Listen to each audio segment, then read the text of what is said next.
Hello, and welcome to a presentation of TGIF. Tear gas is, well, you can fill in the blank. Today, we're having a conversation about less lethal munitions, as here in Allegheny County and around the country and around the globe, we are actually having conversations about state governments purchasing more munitions to use against protesters, to use quote unquote control in incarceration and detention centers, and as well as to quell protests. We know that these less lethal munitions are still lethal, and they are used to intentionally hurt and maim people every single day. And so for the next hour, we're going to have a conversation about the legal implications of these munitions, what it means to people and community, and why as Pennsylvanians, we should really be concerned about these munitions that are actually manufactured right here in Pennsylvania. To get us started, we're going to be talking with two people from the Pittsburgh Palestinian Solidarity Committee who are our partners in this presentation. Kate and Jonas are going to talk about why it's so important that you are tuned in today for this program and some of the reasons that have brought them here. And with that, we welcome Kate and Jonas to the program. Thank you, Miracle. Hi, Jonas. Hi, Kate. Hi, Miracle. Thank you. Yeah, thanks to One Hood for sponsoring this really important conversation that we're about to have.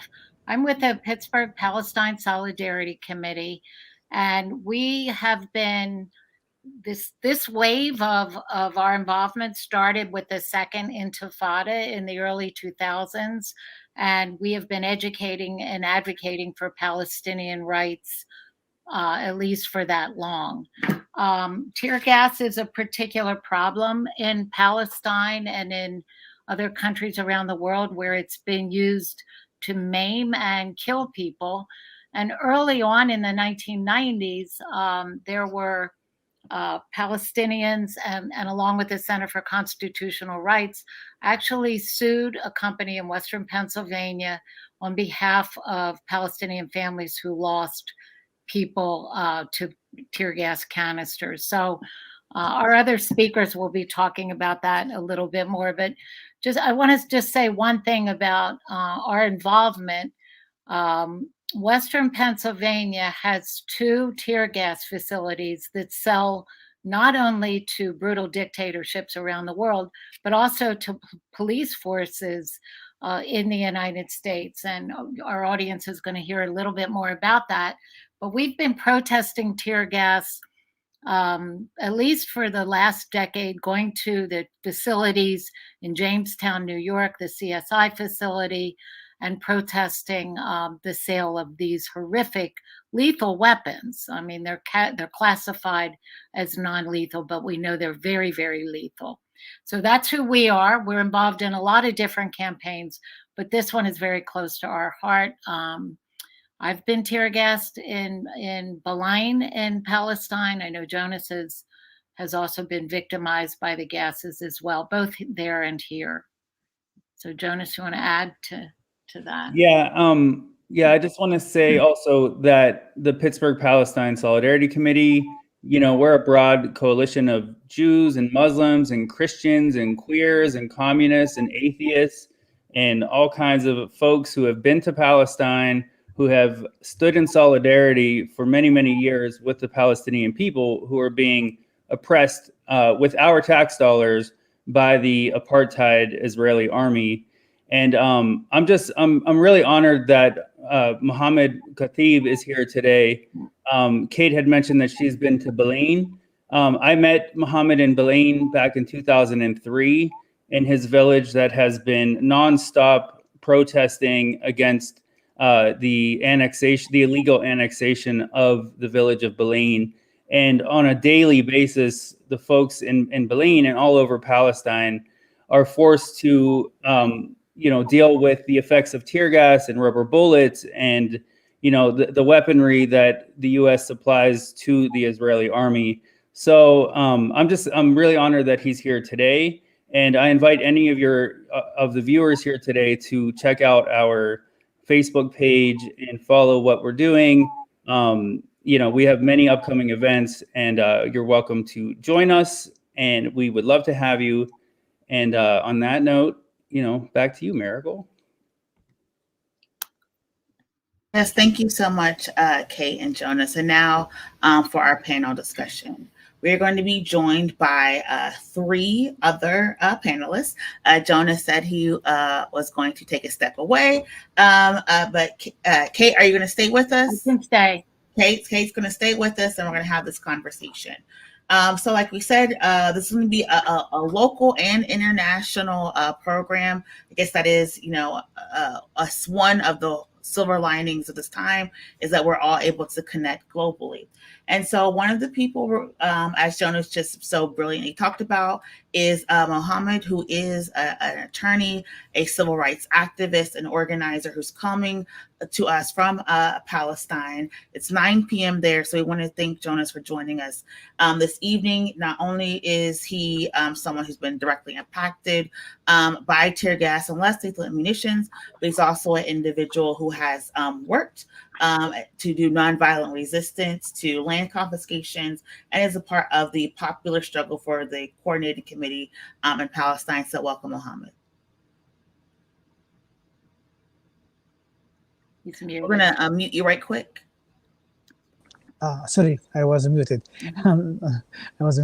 Thank you for this introduction, and I'm so honored and happy to be with you and also to talk in front of you about our experience and our life in Palestine. Thank you so much. Our next panelist is Will Sands. Will Sands is a documentary photographer and journalist based in Richmond, Virginia, who has traveled all around talking about the dangers of tear gas and these less lethal munitions, prior to his own experience, where he will talk later, but he was actually permanently injured because of these munitions. And so he actually has a whole range of art and photography where he's actually documenting how these munitions harm people every single day. So welcome to the program, Will Sands. Hey guys, thank you so much for organizing this. I'm really looking forward to it. And then our last panelist is, Yes, thank you so much. And our last panelist is Quinn from the Abolitionist Law Center.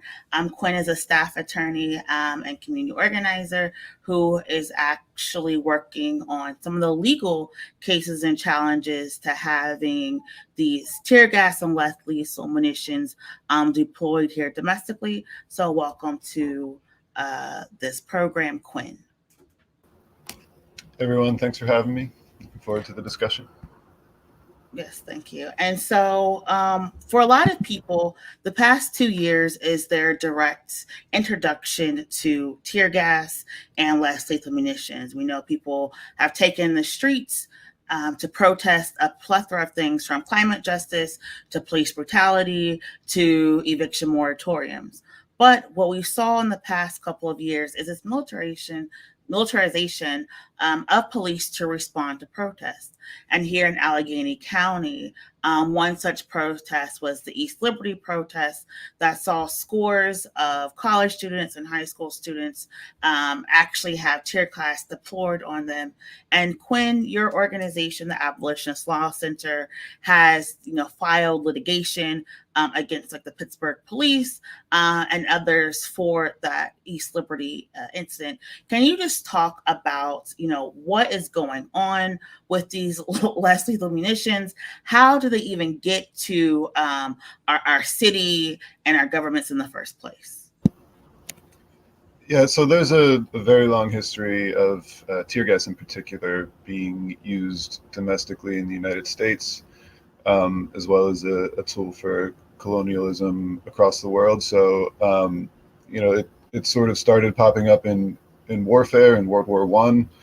And it was relatively quickly banned for those purposes. However, the international community essentially carved out a colonialism exception, basically, for its use as a riot control agent. So pretty quickly after World War I think in 1922, Philadelphia became the first or one of the first police departments in the U.S. to purchase tear gas and begin to use it against protesters in labor disputes mostly, as well as for pretty much any purpose that they wanted to disperse a crowd for whatever reason they wanted to use it.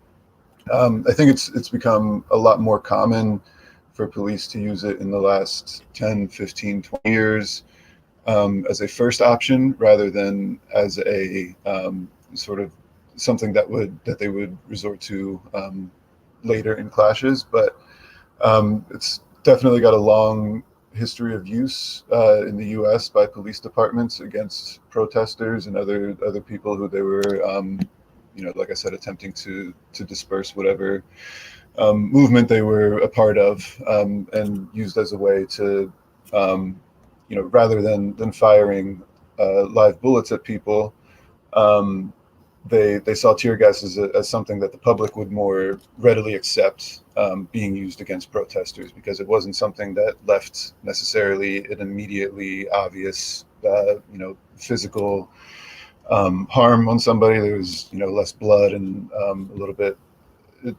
They thought it would essentially reflect better on police to use a sort of invisible gas where they could, make people suffer immensely, but it wasn't something that the public would necessarily find offensive to see police using them against their own citizens. And then again, it's been used across the world, as we'll hear a lot more from the other panelists, in similar situations and as basically a tool of repression. As far as other less lethal munitions go, those are a little bit more modern, and especially the types, there are all sorts of different less lethal munitions that police departments and militaries use across the world. A lot of them are manufactured here in Pennsylvania, and then sold to repressive governments and organizations across the world for their use. So things like rubber bullets, sponge batons, just anything that these companies essentially dream up and then can market to police departments as a way of controlling people and beating back movements that challenge either the police themselves or other, the status quo. Essentially, as you mentioned, there are protests about, and less lethal munitions have been used in protests around a number of topics challenging the current status quo. So that's a little bit of the history. Pittsburgh is obviously no exception. Allegheny County Jail is no exception. They've used these types of munitions for a long time. And we saw tons of videos circulating on social media last year after the East Liberty protest in particular, but even a couple of days before that, Pittsburgh police used tear gas and other munitions against protesters downtown. Essentially, it started a riot downtown to a police riot. I should clarify that. And then a couple other times through the summer last year in Pittsburgh, and as well as Philadelphia, where we're also representing some protesters. But I think I've been talking long enough about that, but happy to answer any follow-up questions as well. Thank you so much for that. And like Quinn has said, around the globe, this is something that's not anything new. Mr. Mohamed, you are a internationally known, recognized civil rights attorney. You've been doing this work for years. Can you just talk about how tear gas and these munitions have been used in Palestine, and some of the legal challenges you have been trying to raise to stop their use? Thank you. First of all, I want to introduce my personal life to you. I was born in 17th of October 1974, which means 7 years after the occupation, that Israel occupied the West Bank. I don't want to speak now about the whole Palestine, but just only about the West Bank. So I was born after 7 years of the occupation, and this means that all my life was under occupation.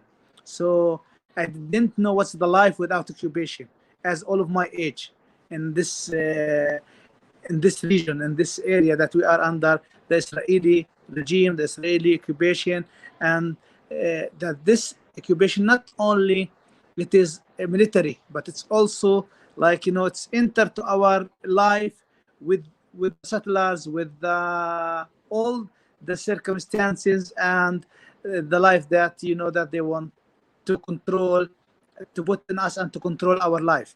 So when what I remember, and what we see, that all the act is is things that we cannot, it's simple, it's very simple to someone from who's living, but it's so complicated in the same time. So for example, when I was a child, I used to go to the sea, but now I cannot see the sea because I'm forbidden, because of the wall, because of the settlement, because of the checkpoints and the board and the barriers that the Israelis are putting in front of us. If I want also to speak about about the, I don't want to speak a lot about the past, but also I want to speak about what's going on now.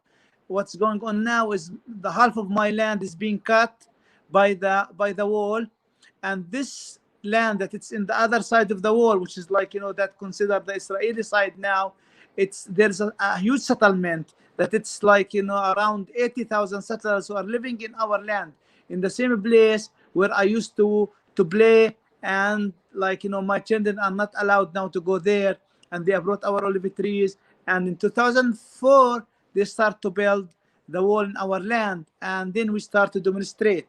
When we start to demonstrate peacefully, then what we faced the Israeli repression, the Israeli army, the police, different kind of units. They start to use against us different kind of weapons. One of them is the tear gas. But before I speak about specific the tear gas, I want also to mention different kind, because we start to be like an experimental field for these weapons, for these companies who want to test their new weapons. And they were I will start from the hard one, which is the live ammunition bullet, that there's a lot of people being injured by this. And lately a kid just 2 months ago, he just was 16 years old. His name is Mohamed. He been shot by a live ammunition bullet directly to his chest, and he died in just only a few seconds after this bullet has been shot him. So it was so hard to see this kid being killed in front of you. Rubber bullets, different kind of rubber bullet, different kind of tear gas, different kind of new, the Scream, they use planes, drones, different but I want to speak specifically here more to focus about the tear gas canister. And the tear gas canister, when you hear about tear gas canister, you just see the white smoke, but it's not only the white smoke. What is behind this smoke? This smoke is like, poisons. It could poison you. And Jawahar Abu Rahma, 30 years old, a girl, a female from Bil'in, she been killed by breathing this tear gas.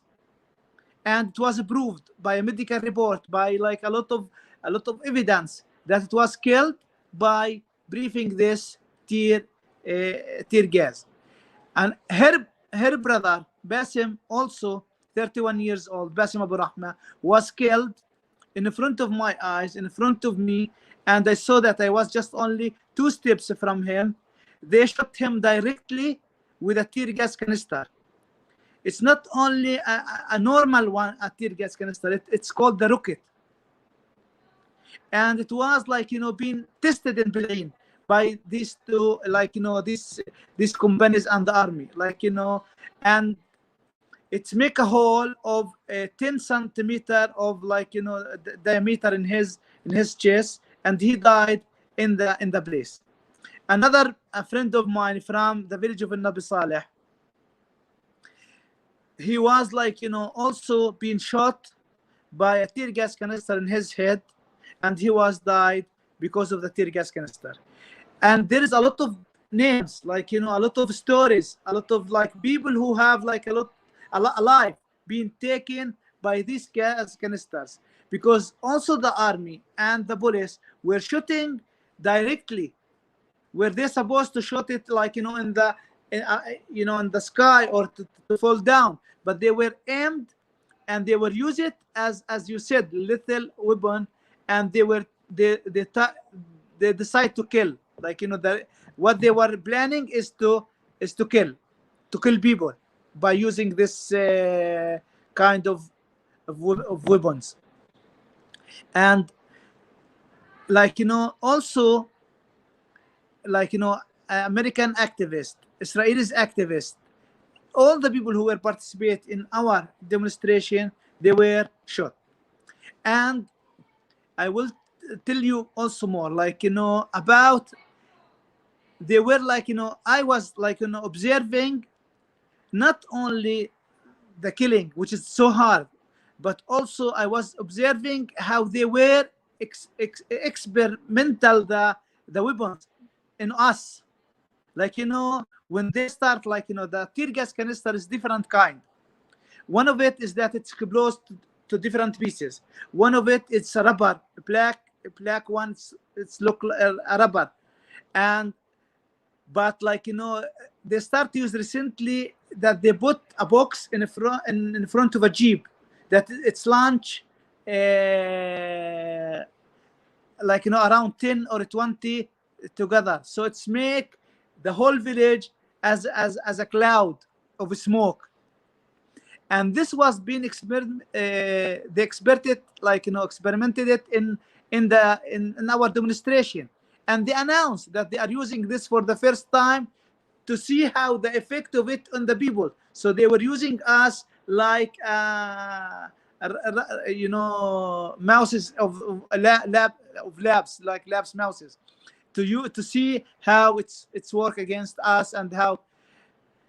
So, and when we, like, make, like, when you ask me about like legal cases, we try to sue the companies, we try to sue the army, and and without any result. So all these things, and like, as I said before, like, they start, like, to increase with the technology, like, their method with the technology, and they start to throw the tear gas from the drones.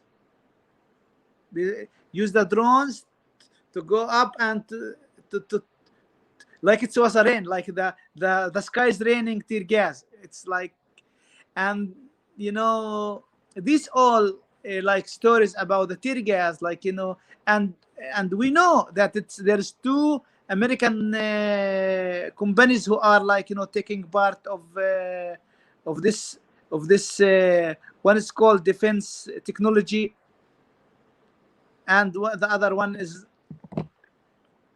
I just want to see the, okay, no matter what's the name, like, but like, these two at least 2 or 3 American companies who are part of this participate in discriminating us, like they were part of the killing, not only discrimination, or they were part of the killing. I mentioned to you at least 3, but there is also more people who been killed by the tear gas, and there's a lot of who been injured for very serious. Part of them, I have a friend of mine, I will he's an Israeli activist. His name is Jonathan Bolak. Jonathan Bolak is a young activist who now is suffering from last time we were together in a very sensitive place in a demonstration.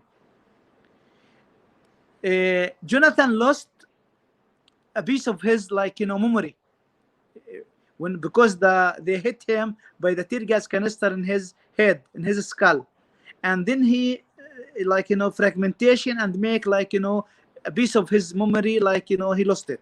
And then Jonathan, for a while, he is now lose who's him for almost 2 or 3 hours, that he don't know who's him, what he's you talk to him, he's not in the reality. He don't know where he's now because of this tear gas. He's an Israeli. Tom Hardin is an American citizen who been shot in Nalin by a tear gas canister in his head. And there's a lot of people who been affected by this company, who's I'm calling here to everyone who's hearing me to take an action, to do something, to stop these companies, to provide weapons, to provide materials, to provide tear gas canisters to the Israeli army and to all the repression systems and regime. I don't know if I have more time I can stop here if it's okay. Yeah, I'll definitely come back to you. But thank you for that. And so, you were talking about the Combined Systems Inc. and the Nonlethal Technologies, these 2 organizations. And before we go to Will, Kate, I'm gonna come to you. Can you just talk about this Pennsylvania connection? Because a lot of times some people are just learning more about what's going on in the world, right? A lot of people have had time to sit down and study and learn more because of this pandemic. But this is made right here in Pennsylvania.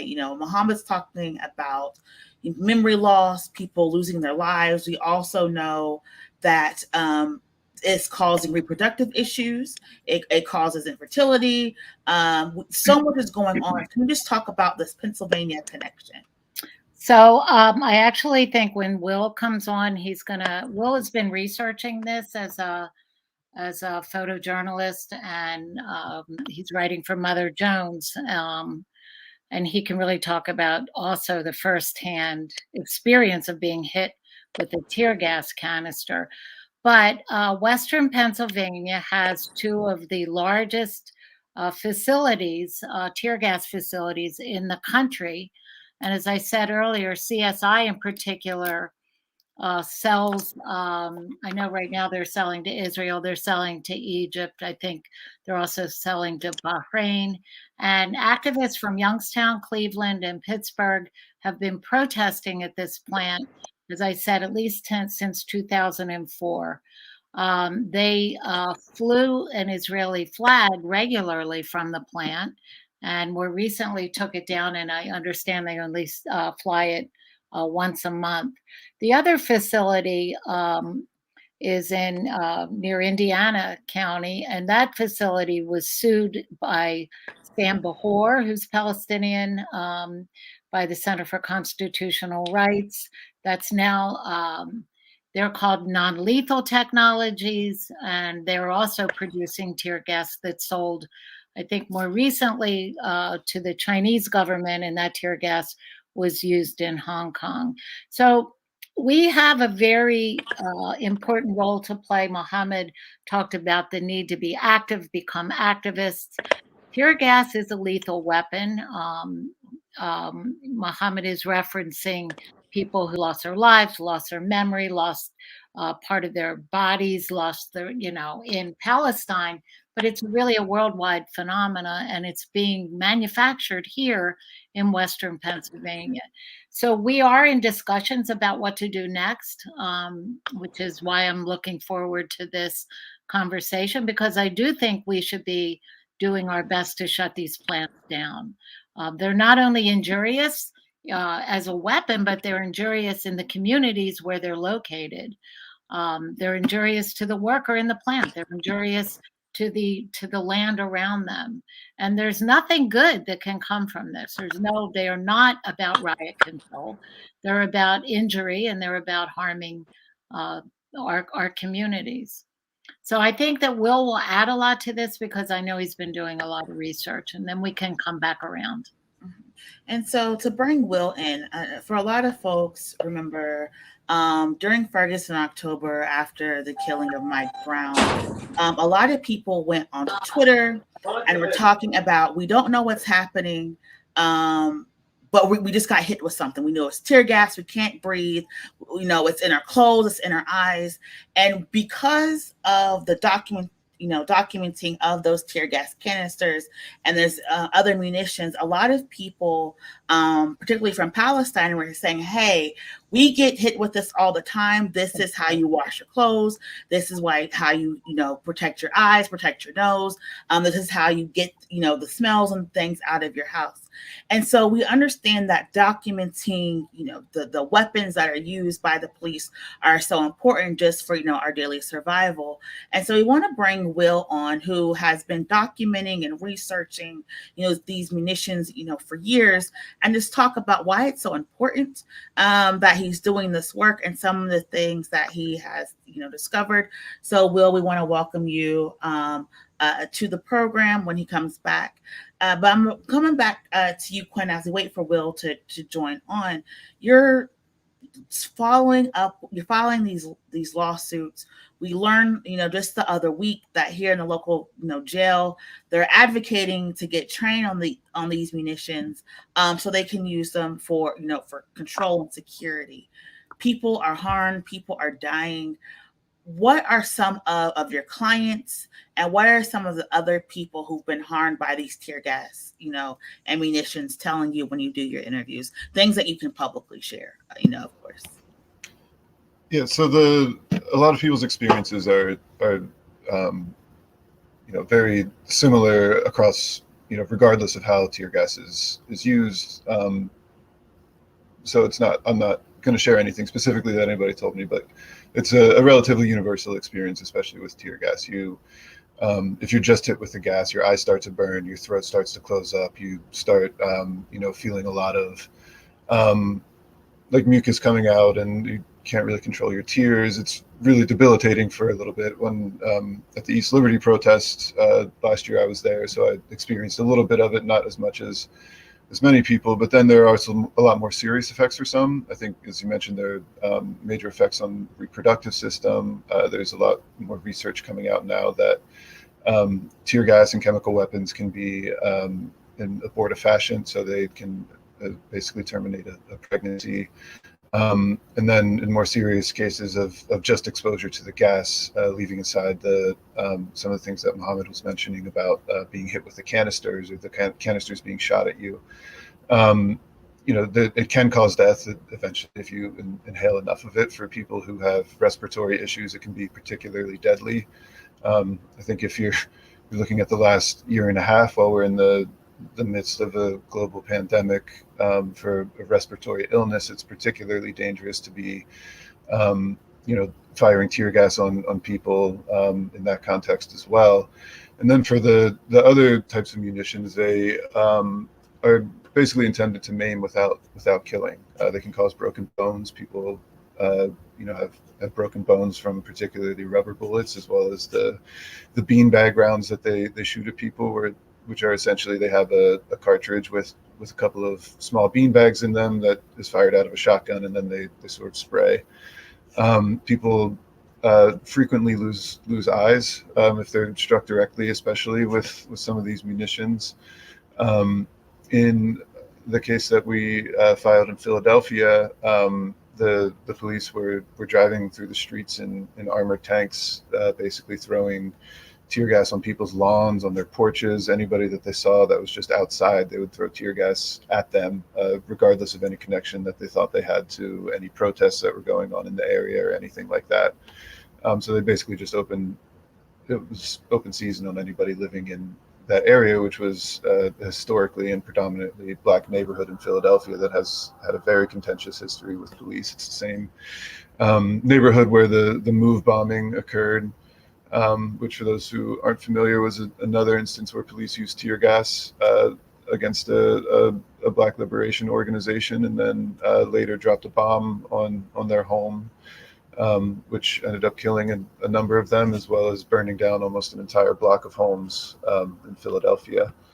So those are some of the major effects that people experience, and I think some of the points that Mohamed raised about how, especially in Palestine, they're being used as experimental. I think you said lab rats, essentially, and that's something that's really important, and I think shows the kind of interconnectedness of liberation struggles across the globe. The U.S. often has used these types of weapons and tactics in other countries, as well as learned from other countries' repression of liberation struggles, and then taken those weapons and tactics back home to use on us here and people who are involved in similar struggles in the United States.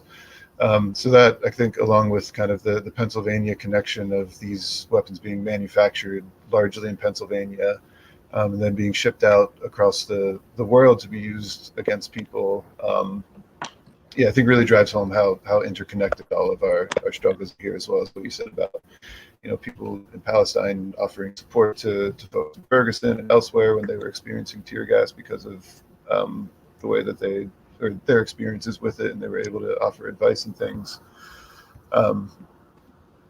Yeah.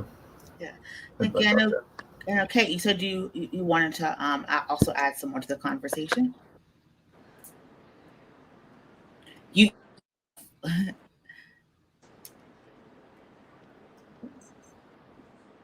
I'm really glad you mentioned Ferguson. I want to elaborate a little bit.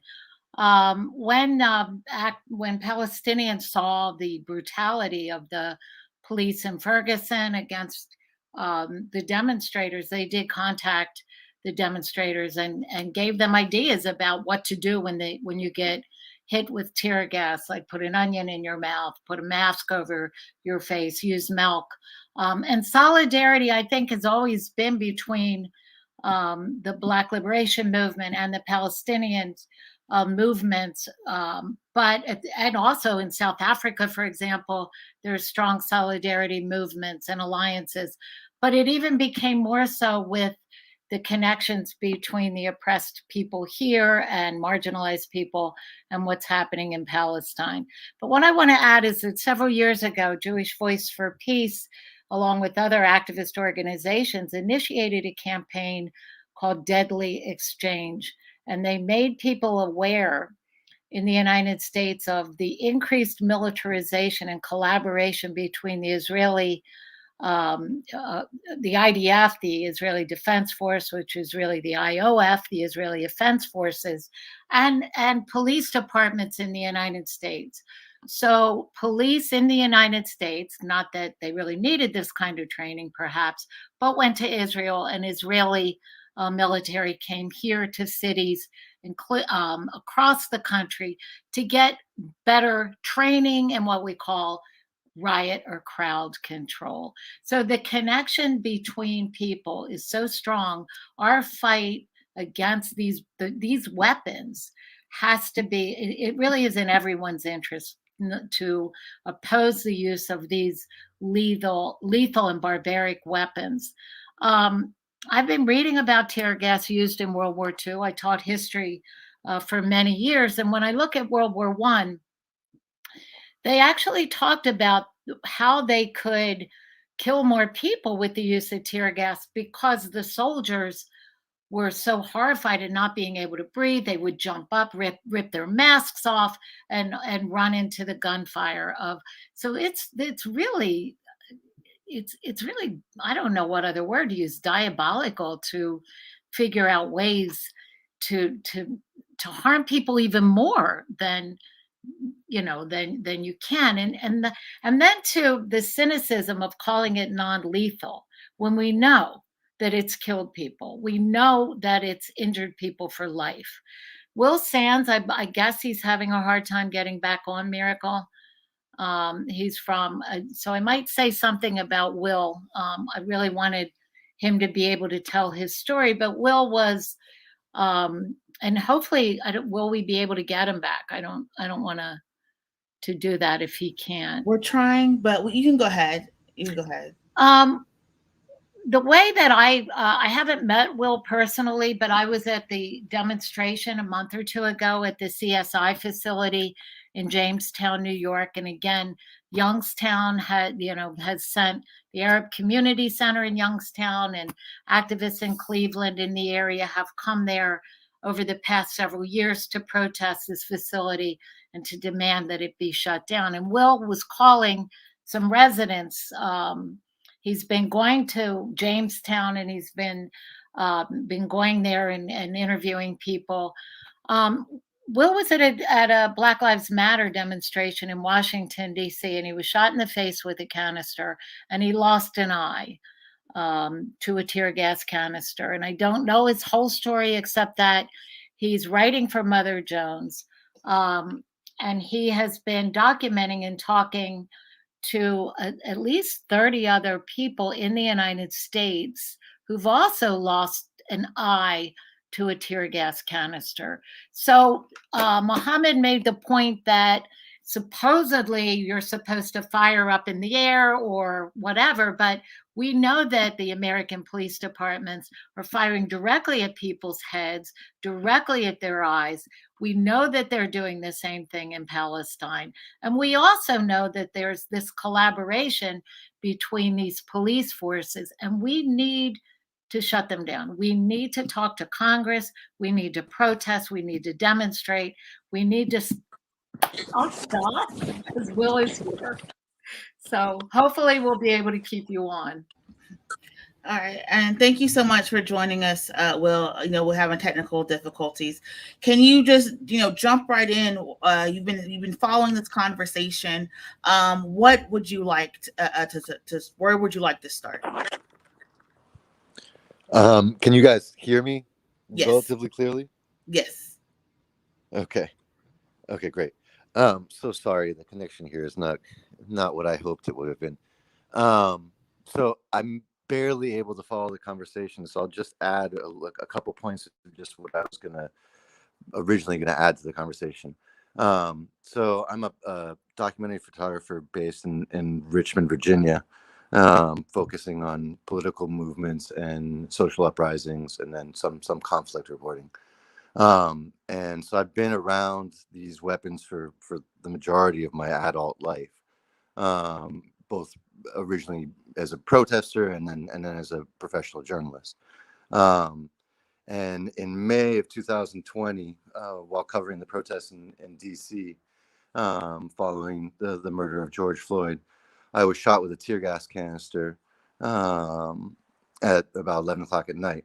Long story short, I was left with a detached retina and some damage to my cornea, as well as some serious hemorrhaging around the eye, and was then bedridden for about a month and a half as everything was going down in the United States.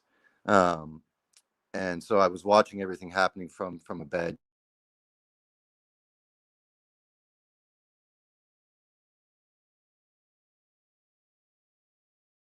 Will's having some technical difficulties, but what I will make a pledge and a promise. We will have another program, and we'll bring him back on because he has a really he's been documenting this. And before I come to you, Mr. Mohamed, I want to say, we talked about the deadly exchange, whether it's the deadly exchange or the School for America, because what we know is police and state institutions from all around the globe train together to intentionally hurt and maim protesters and organizers. And so when we look at, the UN and all these different international bodies, they have all these rules and regulations about like when this stuff is supposed to be used, how it's supposed to be used. But we know when it comes to the law, unfortunately, as lawyers, right, educators on this panel, we know that when their laws are written, there's always going to be loopholes. There's always going to, to be ways that people have carved out exceptions. And so coming to you, Mr. Mohamed, you have been, like you said, you've lived the most of your life under the occupation. You've seen all these forms of tear gas. You've seen the American, police and all these other institutions and, training. How has this been used, in recent years, this tear gas, these munitions? Because you said people are, being really experimented on, and that's kind of like the takeaway. But can you just go a little more in detail, please?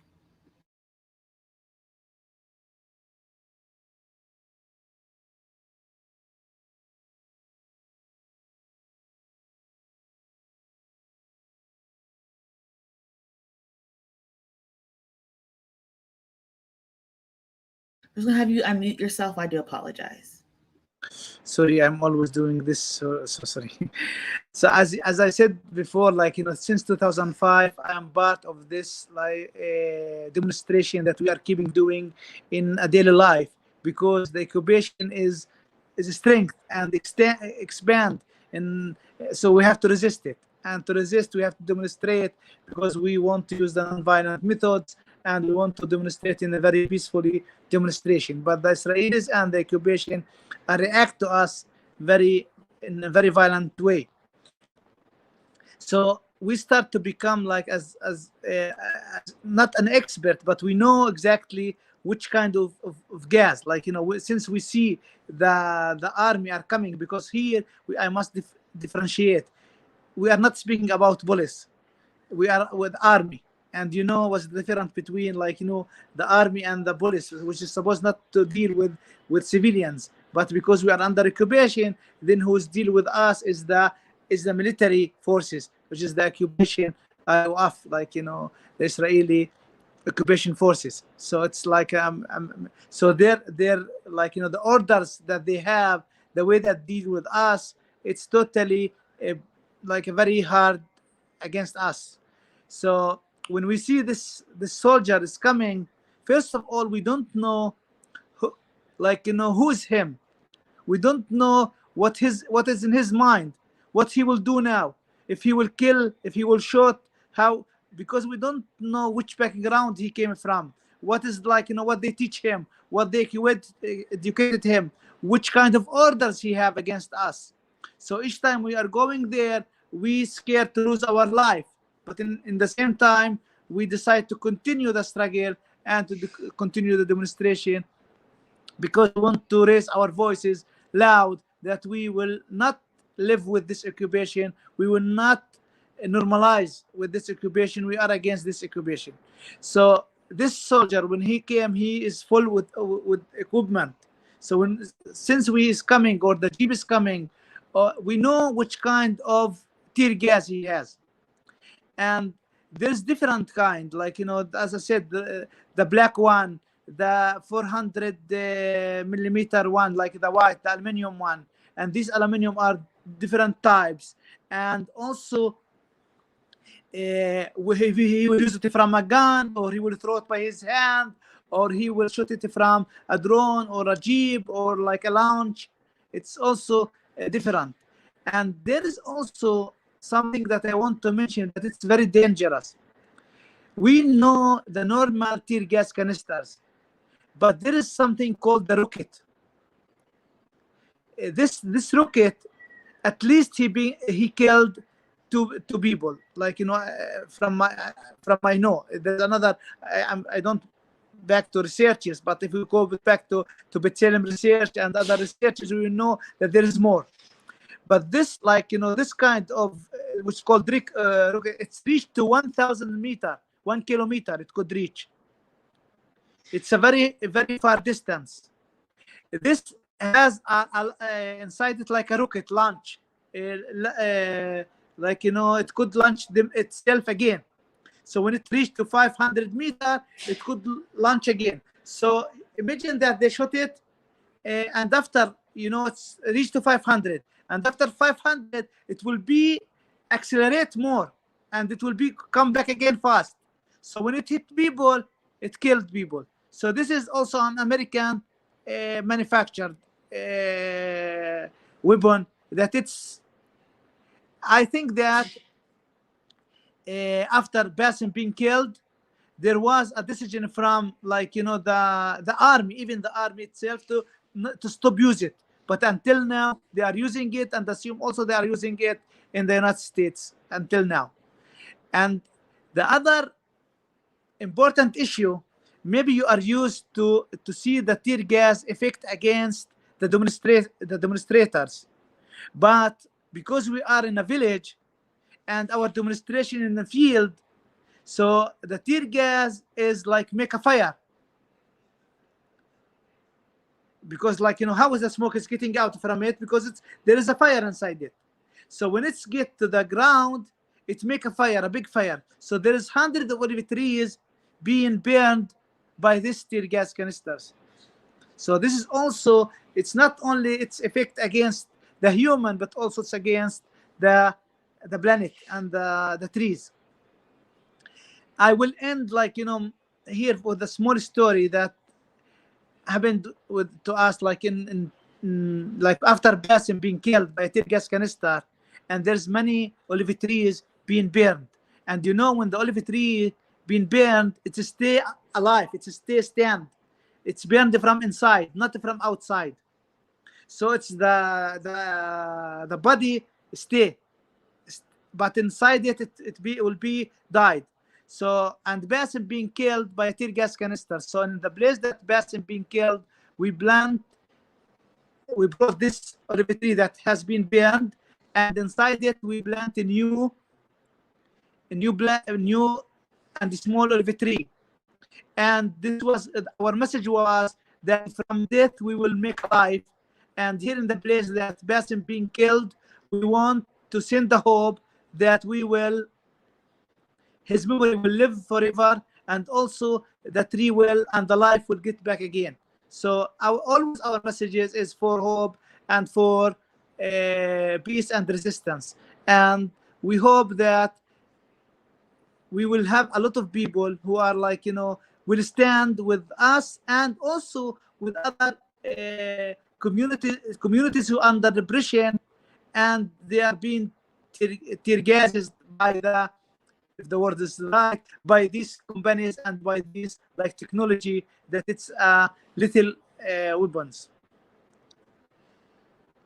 Thank you, so much for that. I think it's also important, even coming back to UK, a lot of times we forget that these canisters, they put some stuff in the air, right? You're breathing them, it stays.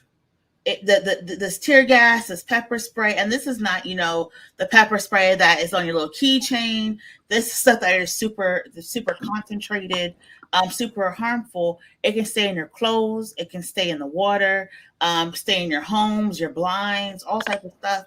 And so people, are getting slowly poisoned, over this period. And it's very important, that this is not only harming people, but as Mohamed saying, it's a climate justice issue, because it's harming, the land, the water, the sea, and the air.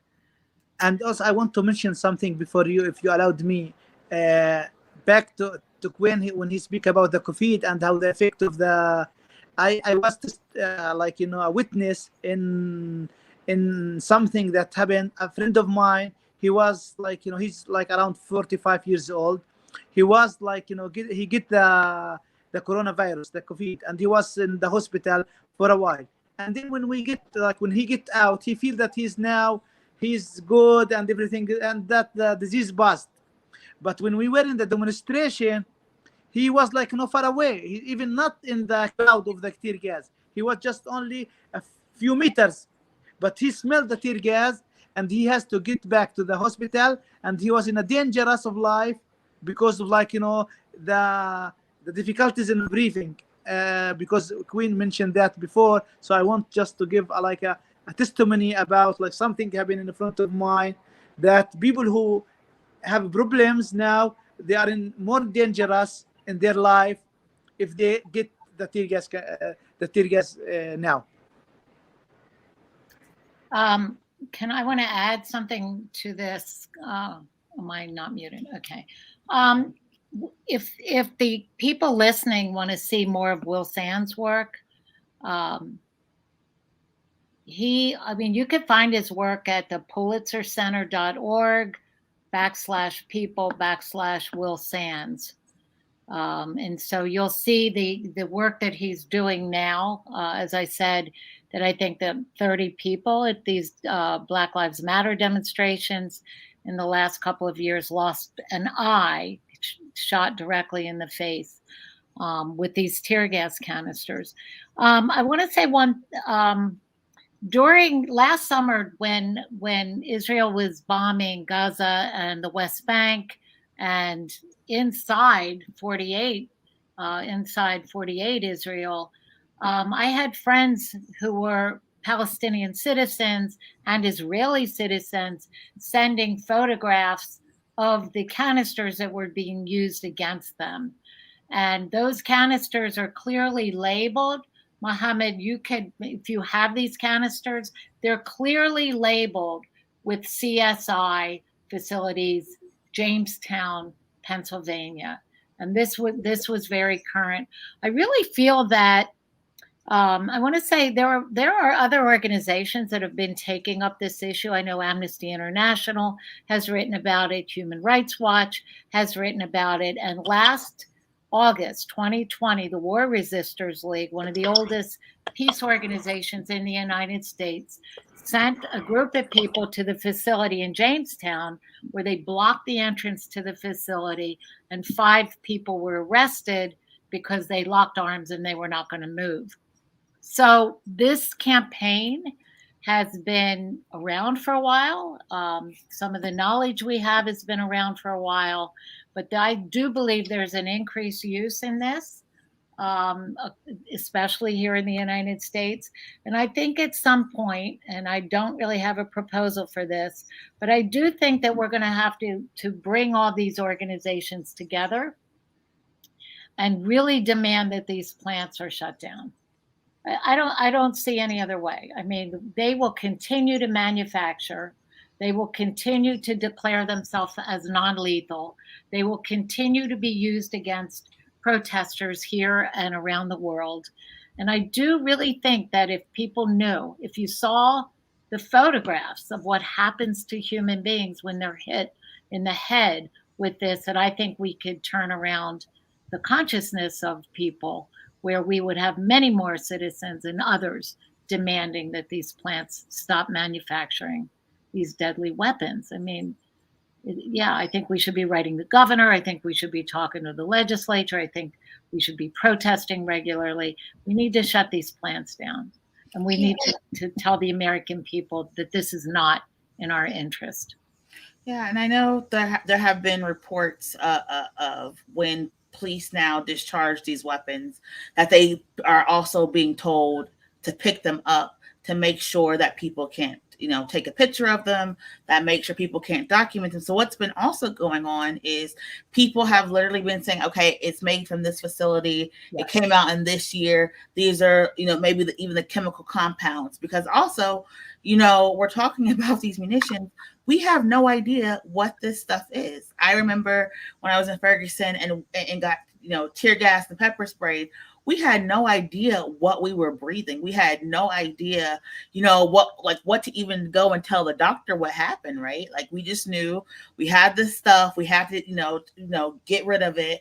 And and we couldn't breathe. We didn't even know if it was even safe for us to take our inhalers and use the medication. And so another point is that even though this stuff is being manufactured, the chemical compounds and stuff, because of competition, we don't even know what these chemical breakdowns are. And when we talk about like this capitalism and how everything, it is impacted, imagine saying it's an industry secret what we put in these weapons. And so therefore, you as a person who's been impacted don't have a right to know what these chemicals are that have been, launched at your person. And as we wrap up, some of the next steps, I want each of you to talk about some of the work that you're doing and some of the ways that people can get involved and support.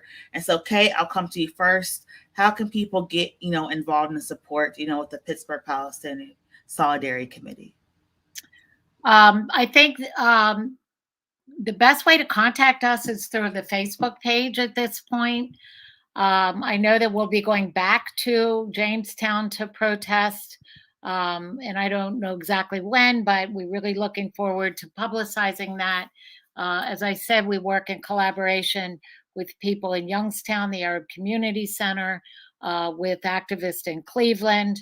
And so what generally what we do is we coordinate with activists from the region who have been going to the CSI facility at least since 2004. We have a Facebook page, Pittsburgh Palestine Solidarity Committee.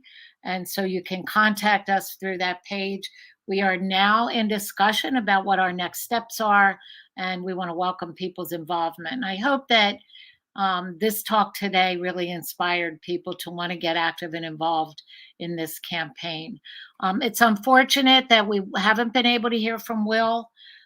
So Miracle, I do want to, I hope we can do this again, and I hope that we can get him back on. And I'm sure that other people are impacted by this. I do know that there are lawsuits in cities across the country from individuals who've been shot. But again, I think that probably there could be and maybe will be some more collaboration. Our work around Palestine, as I said, goes back at least till the beginning of the Second Intifada. We've traveled there. We have family there. We have friends there. And so if people want to learn more about Palestine, again, please contact the Pittsburgh Palestine Solidarity Committee, and we're happy to meet with you. We do have other ongoing campaigns, which are still we're working on now, but I'll definitely let you know about those soon, actually. So thank you. Thank you. And coming to you, Mr. Mohamed, we know you have been, like I said, at the forefront of a lot. You've gone through your own, tribulations, your own trials, survived, various instances of brutality. And so we do thank you so much for, again, it's now 10 o'clock at night. Thank you so much for staying up with us to, come and talk about, the friends and loved ones you lost and the things that, you have experienced at the hands of these American companies. How can people, support you? What are some of the demands and requirements that you have of folks who are paying attention and who care about these issues? Thank you. We want people to understand the reality in the ground and how is the regime. It's true that we are speaking about the tear gas canisters and how the effect of the gas, but also we must understand that it's about the centimeter and the inch. They are trying to control every centimeter in our land. They want they are using a different kind of ways, different kind of methods. And they are trying, using weapons. They try to using the tactics, everything. I'm speaking about the settlers and the army, the police, the regime, the government. All of them are one identity and one company. What in next month will be the harvest, the olive harvest. And this is something that we are facing a lot of violence from the settlers and we are doing in the BSC, the U.S. Agriculture Coordination Committee, a campaign. That this campaign is to help farmers to reach to their land and to pick their olive trees, because settlers will attack them, and also army will use the tear gas and will use different kind of weapons to evacuate the area that we will not manage to reach to our fields and to pick our early trees. So I'm asking people, first of all, to participate in their country in these campaigns that you are doing against these companies who are breaking the international law, and participate in strength and facilitate the occupation. And who all these companies, no matter if it's a company of like a tear gas, or a company of like, a concrete company, or like, different kind of companies who are participate in strength the occupation in our land. And if anyone who could come, I know that the lockdown and all these, like, circumstances because of the COVID-19 and all this issue, people can't travel. But who can travel and who can come and participate with us in our campaign to help the farmers, it's also, and to participate in our demonstration, he is welcome. And also, like, I know that also the situation, but we want, like, to help each other, to stand in the front of the repression and and against, like, this occupation, no matter the face. Like, we are, as I said before, we are like Israelis, international Palestinians participating together in this demonstration. We are not differentiating between who's white or who's black. We are against the occupation because they are part of this regime. They are part. So anyone who refuses to be part, he's welcome to be part of our struggle. But we are not against because they are Jewish, or because they are white, or they are black. We are against them because they decide to be part of the occupation. So, like, we are like saying that we are in a joint struggle against the anti, like, justice system, against the occupation, against the colonization, against this regime who is, like, continue controlling our life and taking our lives. Thank you again for hosting me. I'm so happy to participate with all these faces, and we are proud to be part of the global struggle for justice. And we hope that justice will be everywhere and to everyone. Thank you again. Thank you so much. And we do hope, to take you up on your offer to come, and join you during this harvest season. So we will look forward to working with you in person and building with you in person. So thank you so much for that invite. And Quinn, the Abolitionist Law Center is always doing, so much work. How can people support? How can people volunteer if you need them to volunteer? And how can people organize with you all? Yeah, so first of all, definitely if you're interested in supporting anything that we've been talking about here, go support what Kate and Mohamed both said, and check those out as well. For the Abolitionist Law Center, we're online at abolitionistlawcenter.org, Facebook, Twitter, and Instagram as well. So you can find contact info there if you're interested in getting involved in volunteering in anything. One of our biggest volunteering opportunities is with our Court Watch program, where basically we try to hold the courts accountable by going in and watching what they're doing during the hearings.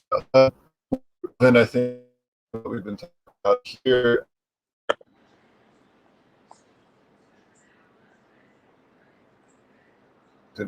with absolutely brutal company people. As a result of the statewide ballot referendum, which banned a couple of things, but amongst them was weapons in Allegheny County Jail. So as a result of other types of, there's still time for the county to cancel those contracts. Absolutely, right to the county executive or any county officials, and advocate for them canceling the contracts before they are actually implemented at ACJ, which is a place where even without those kinds of weapons, people suffer immensely and are constantly brutalized. As far as the police go in Pittsburgh, as many of you know, we'll have a new mayor come next year. Ed Gainey is most likely going to be elected.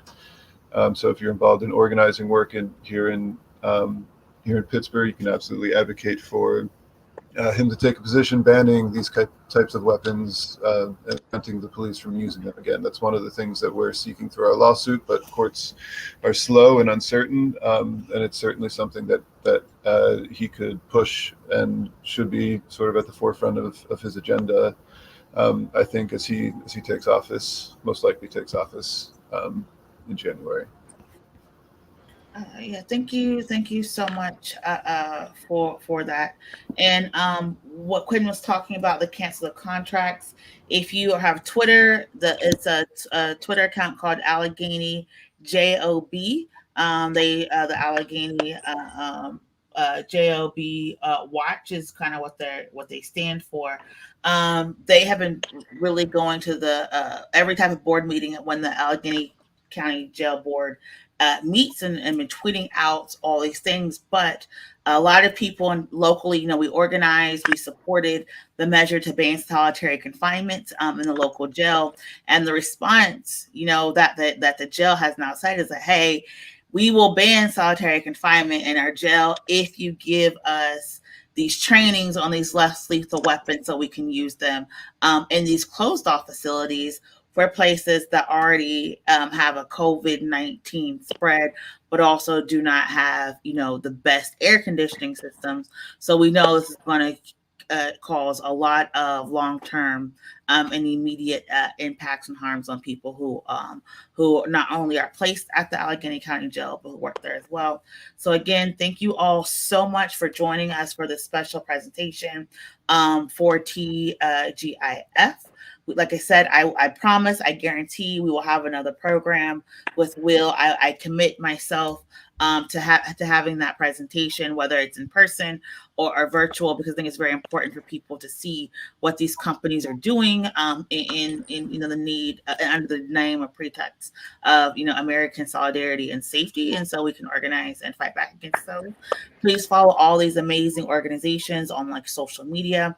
Again, thank you all so much for joining us this evening. Mohamed, I hope you go to bed soon. Again, thank you all so much. See you next time.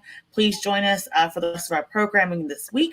I'll go ahead and let our panelists leave as I do our rundown for the week. Tomorrow, we're actually talking more about what's happening here at the Allegheny County Jail and the Schumann Center for our power hours. That's Monday at 7 p.m.